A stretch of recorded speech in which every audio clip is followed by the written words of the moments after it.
Olá! Mais uma vez aqui estamos com o nosso programa Os Gideões, convidando você a estudar conosco a Palavra de Deus, a ver o que Deus fez no decorrer da história e como Deus ainda está na história até hoje. Tanto a história de Israel, a história das nações, como que o Senhor está no controle de todas as coisas, preparando o mundo para a vinda de Jesus. E no nosso programa de hoje, continuando o estudo sobre a vida de Saul, do rei Saul, o primeiro rei de Israel, conversaremos sobre a palavra de autoridade. O poder da palavra de um rei, de um pai, de alguém que está em autoridade. Abra seu coração para ouvir a voz do Senhor. O programa Os Gideões já começou.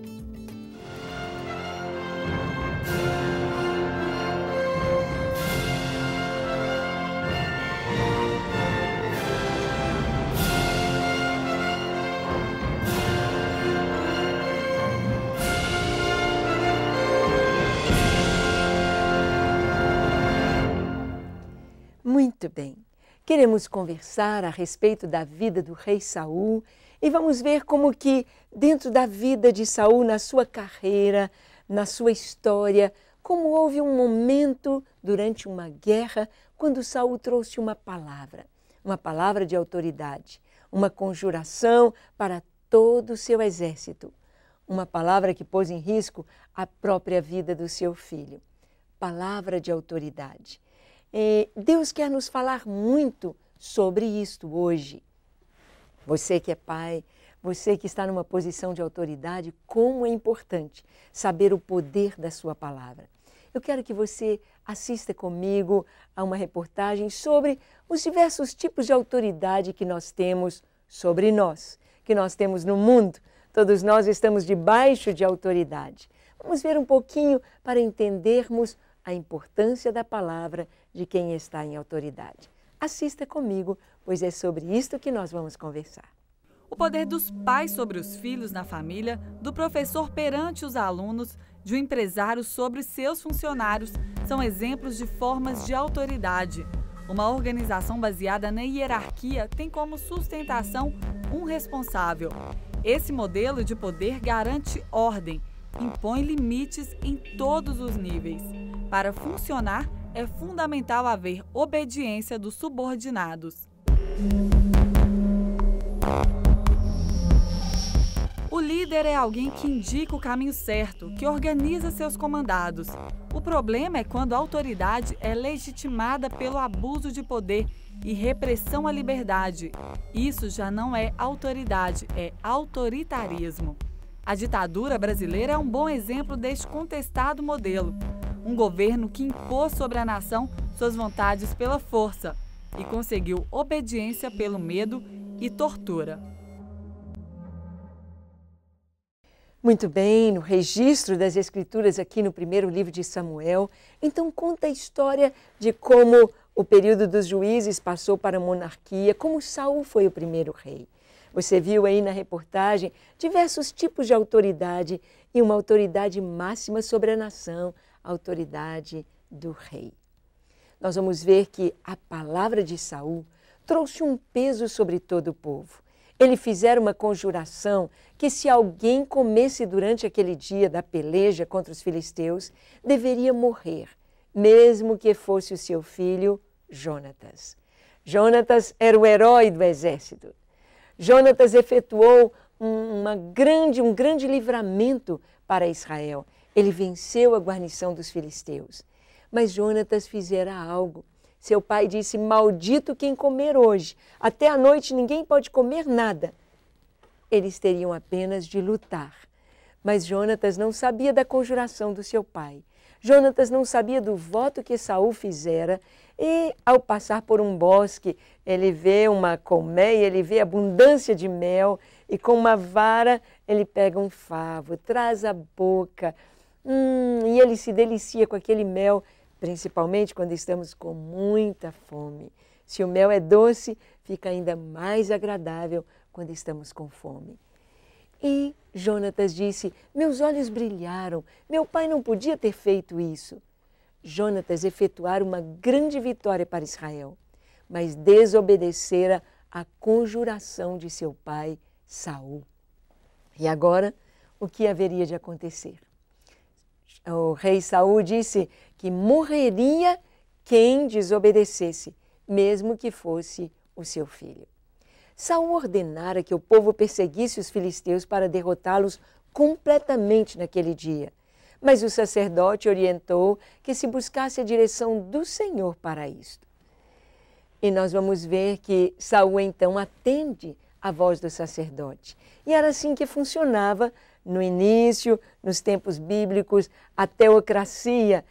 Eles buscavam a Deus para saber, vamos perseguir ou não?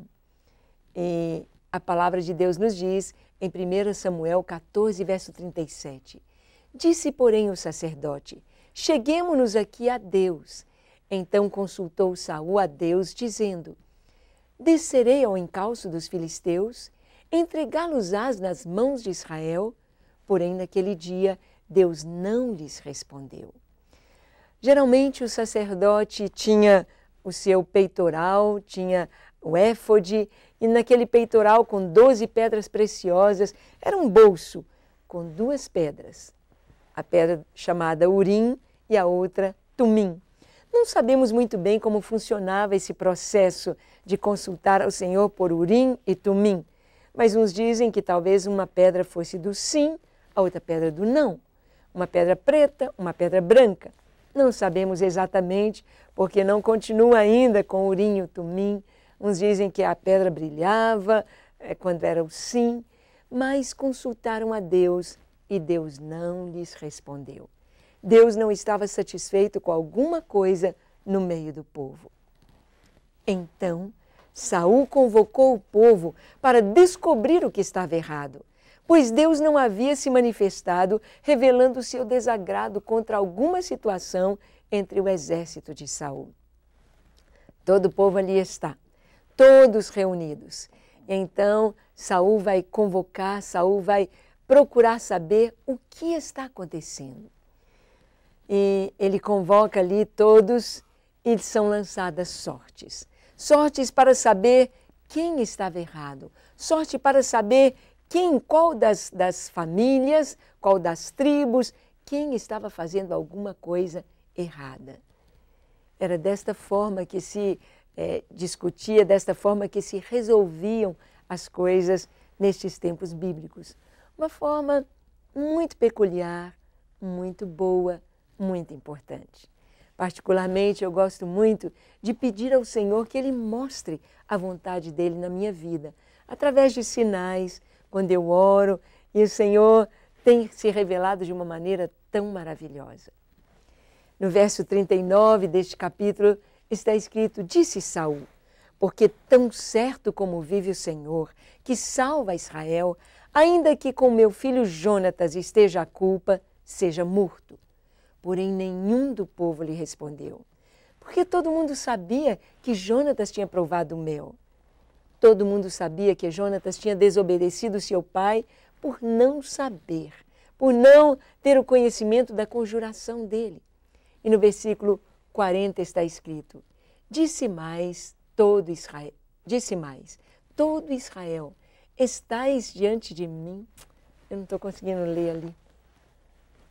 Está muito ruim, deixa eu ler no de cá. Então, deixa eu voltar, verso 40. Tá. Não, é porque é vermelho e está brilhando, então não dá para eu ler, não. Eu vou ter de ler só no de cá. Pode deixar.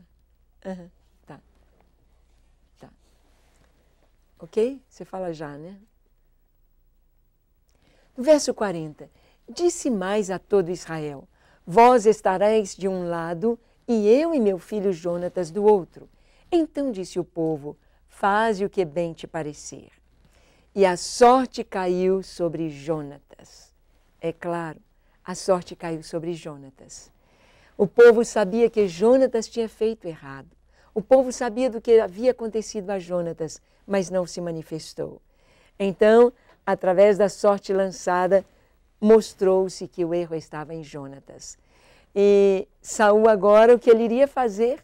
Ele teria de cumprir a palavra, Jonatas seria morto. O povo permitiria que Jonatas fosse morto depois de operar tão grande livramento, depois de ter arriscado a sua vida e vencido a guarnição dos filisteus? O que haveria de acontecer? No verso 43 está escrito: disse então Saul a Jonatas: declara-me o que fizeste. E Jonatas lhe disse: tão somente provei um pouco de mel com a ponta da vara que tinha na mão. Eis-me aqui, estou pronto para morrer. Era a única coisa que ele podia fazer. Pai, eis-me aqui. Porém o povo livrou a Jonatas naquele dia, e Saul deixou de perseguir os filisteus, que retornaram para a sua terra. Vemos aqui a importância da palavra de autoridade. Saul tinha dito: aquele que errar deve morrer. Jonatas só não morreu porque o povo o livrou. O povo disse: não, Jonatas não morrerá. E Saul não podia fazer mais nada. Mas o que aconteceu é que a vitória que eles teriam, uma vitória esmagadora sobre os filisteus, não aconteceu, por causa da palavra do rei Saul. Bem, nós como pais, como professores, como autoridade sobre algum grupo, temos de ter cuidado com aquilo que falamos, com as nossas palavras, porque elas têm um peso de autoridade sobre as pessoas que estão abaixo de nós. E vamos agora buscar do Senhor a palavra dEle, a bênção dEle sobre as nossas vidas. Por isso eu te convido a fechar os seus olhos. Curve a sua fronte, se for possível se ajoelhe e ore comigo dizendo: Senhor, reconheço que sobre todas as coisas Tu és Deus. Tu estás em autoridade sobre a minha vida, sobre a minha casa, sobre a minha saúde, sobre os meus bens, sobre todas as coisas. Por isso eu me entrego a Ti. Eu quero que Tu sejas meu Rei e Senhor, o meu Salvador. Senhor, cuida de mim, toma-me, cura-me. Eu Te entrego meus problemas, minhas dificuldades, entrego tudo em Tuas mãos e descanso em Ti. Confio em Ti, porque Tu estás acima de mim e és o meu Deus, hoje e para sempre. Eu oro em nome de Jesus. Amém, amém e amém. Graças a Deus. Tome posse das bênçãos do Senhor, da sua salvação e caminhe em vitória, lembrando de ter o cuidado com a sua palavra como autoridade. Até o nosso próximo programa, se Deus quiser.